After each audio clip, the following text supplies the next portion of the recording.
Rare put Donkey Kong Country on the Game Boy Color in 2000, 6 years after its initial SNES release. This was the first time DKC was ported to another platform, and the results are admirable as the game is remarkably similar to the original. Side by side, it's obvious that many compromises had to be made here, like the camera has been zoomed in to account for more detail, which is a bit annoying, and both Kong characters are never on the screen at the same time, but the looks, the animation, and the sheer scale of this is extraordinary, and most importantly, it plays and feels almost identical to the SNES game.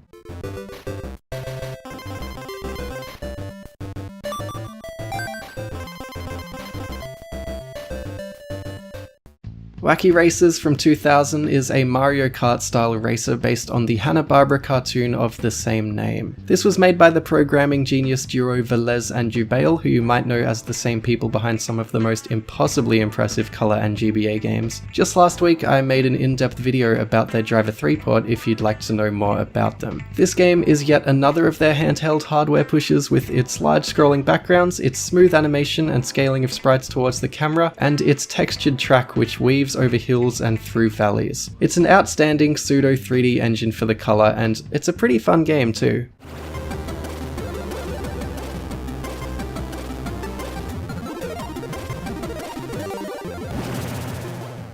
3D Pocket Pool has one of the most convincing 3D effects on the system, even if it's so simple. Released in 2001 by Aardvark Software and Virgin, this engine is pulled off through clever use of perspective and rotating lines. It's surreal and novel how you can just freely pan and rotate the camera around how you like. As far as how it plays, it's an okay pool game and it has a goofy sense of humor, and as for all the sprite flickering, I'm pretty sure that's just the emulation, but I haven't actually had a chance to play this one on real hardware and actually check. Every video on YouTube of this is also emulated, and all but one that I've found has the flicker too, and some reviews that I've come across mention this flicker, but some others don't. If any of you guys have the means to play this game on an actual Game Boy Color, please do, and report back what the deal is with this flickering. Whatever the case is, the 3D effect is still a pretty cool trick to see on the Color.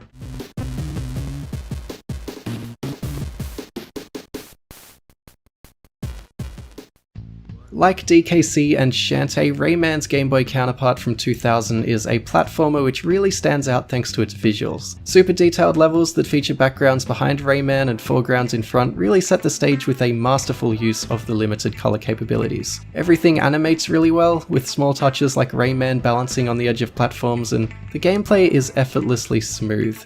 There's also a really well done FMV intro to the game which caps off an already impressive package.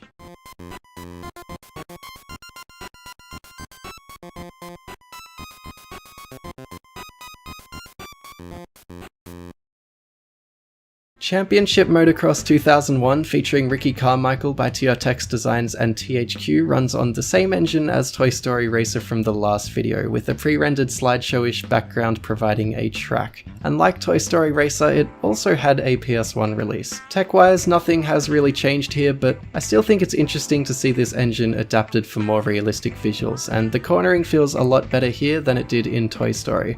Unfortunately, all the tracks look and play very similarly as they all reuse the same segments, so it's a pretty repetitive and boring game, but it's absolutely a technical marvel on the Game Boy Color.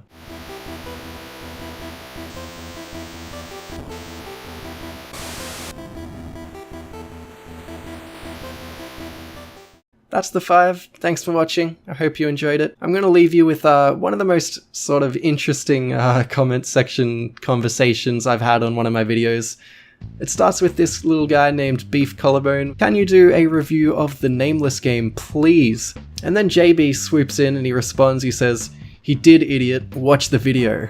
And then Beef Collarbone's like, "I'm not an idiot. I mean a different video reviewing the whole game, not just saying one thing about it." And then JB backs off after this. JB's like, "Sorry man."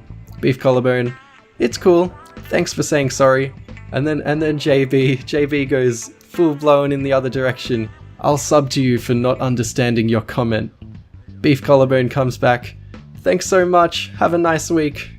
You made me really happy." Aww.